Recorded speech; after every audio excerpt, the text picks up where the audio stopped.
I was in a panic. At this very minute, Zeke was pretending to be me.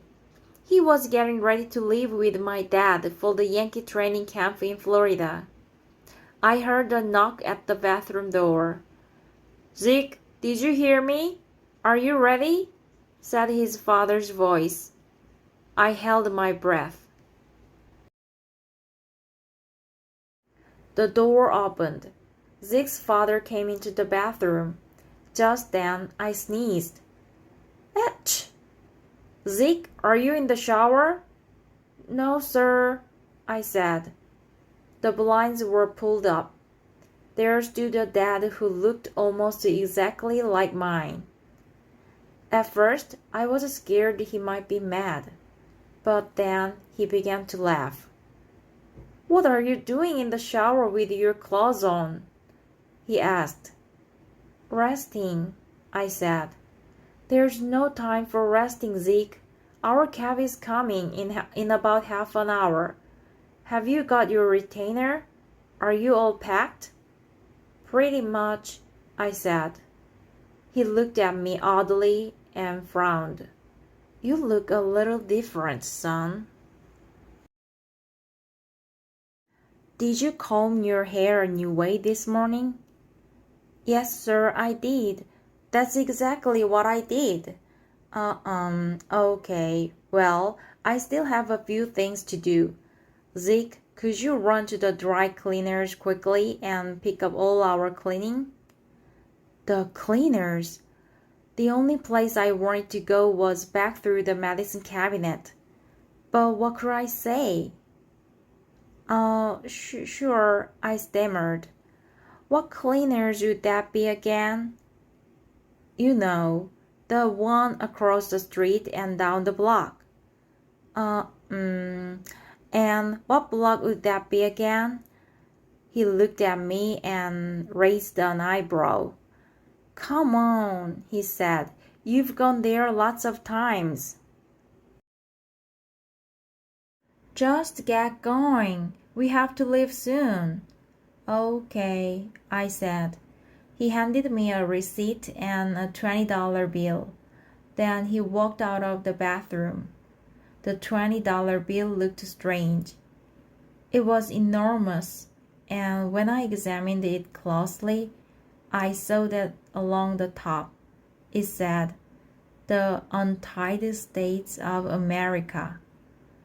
The picture on all the $20 bills I've seen is of Andrew Jackson. This one was of somebody with bushy hair, a beard, and nose glasses. His name was Slappy Cooperman. I left the apartment and went down in the elevator. Then I got outside. I wanted to get to the cleaners and back as fast as I could. At the corner, I waited for traffic to stop. It was taking forever. Then I looked up at the traffic signal, and I saw why. Instead of a red and a green light, there were 4 lights. The lights said, "Stop," "Not yet," "Hold on," and "Okay, go already." New York sure was a wild place. A big billboard to my right said, "We love New York, just as good as New York. Maybe better." Well, I didn't think so. I wanted to get back to my own universe. I did manage to find the cleaners. I got Zeke's dad clothes. Then I beat it out of there. I went back down the block. But I must have gotten messed up somehow. Because when I got to the corner, the big billboard should have been to my left, but it wasn't there at all. I took a quick look around. Nothing looked familiar. Then I saw a big apartment building across the street. It had a fancy canopy.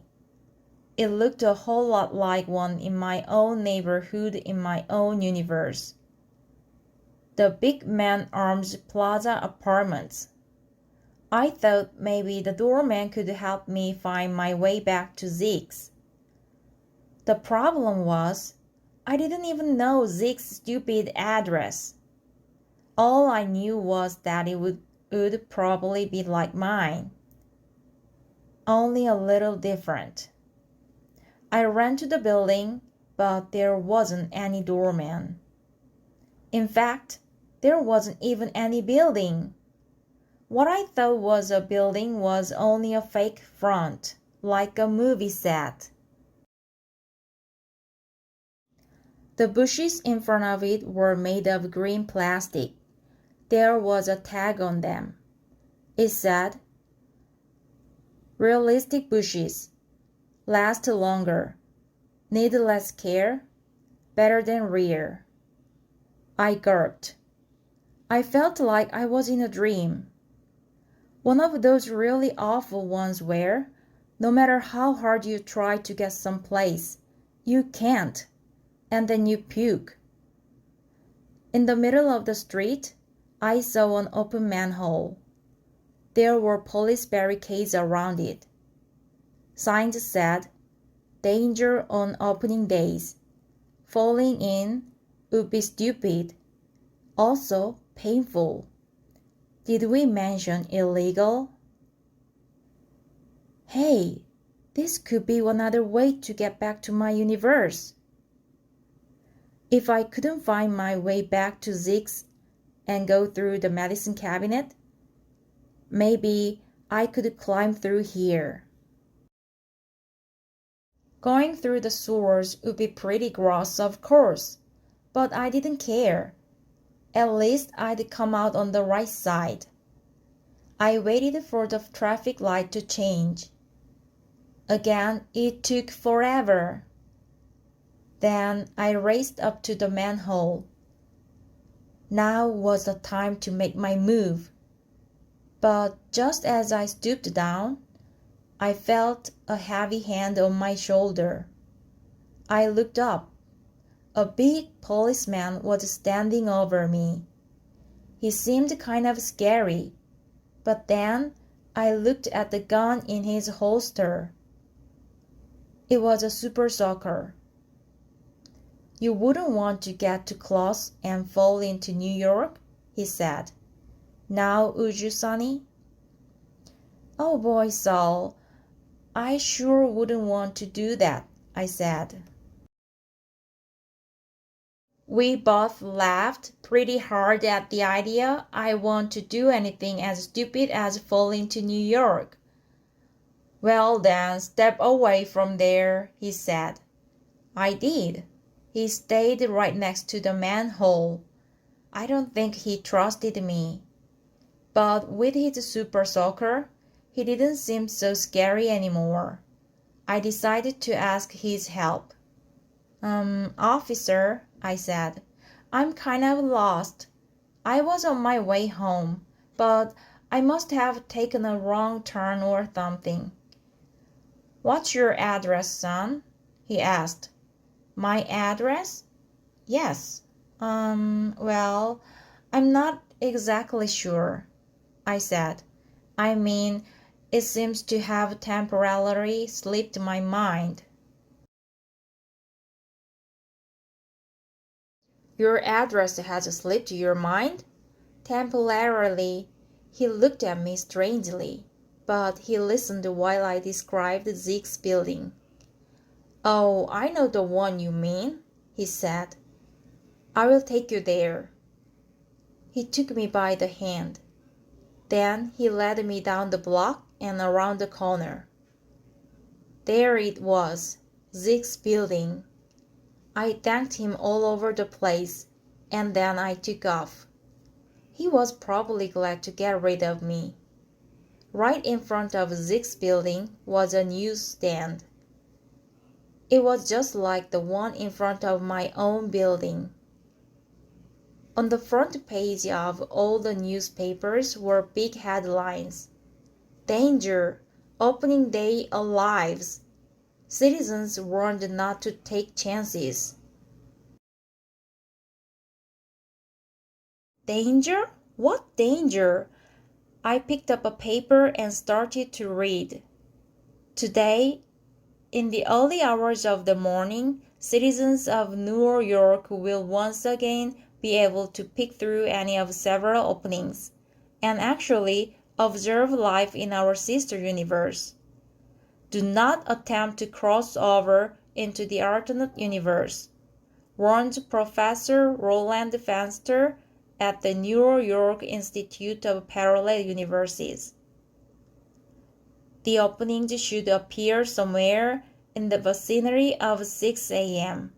They will then shut down tight again approximately 2 hours later. Once shut, they will not reopen for as many as 30 years. 30 years would be one heck of a long time to spend in a universe that's rumored to be better than ours, but isn't. I looked at my watch. Yikes! It was 7:45 a.m. I had just 15 minutes before the cab came and Zack left for Florida with my dad, and before the doors to my universe slammed shut for 30 years. I raced into Zack's building. 챕터 5에서 뽑은 외우고 싶은 어휘는 바로 in the early hours of the morning입니다. 이른 새벽에 라는 뜻인데요. 이른 새벽에 일어나서 일기를 썼다.